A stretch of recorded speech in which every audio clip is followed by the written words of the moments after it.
今個週末，美國同以色列聯手空襲伊朗，中東再度開戰。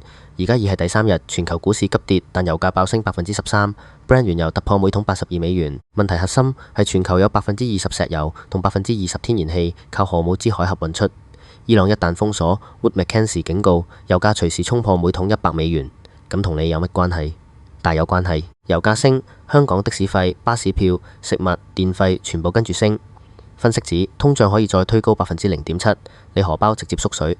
更加大件事係美國 Q4 GDP 得1.4%，通脹仲頑固唔退，滯脹風險響警鐘。港股率先急跌，反而黃金同比特幣企得住，跑贏股市。你依家應該點做？3個行動：第一，能源股受惠，中石油、中海油值得留意；第二，增持黃金 ETF 保值；第三，減持消費零售股，通脹係殺手。歷史話我哋中東衝突初期最恐慌，之後大多反彈，但呢次荷姆茲有真實封鎖風險，唔好掉以輕心。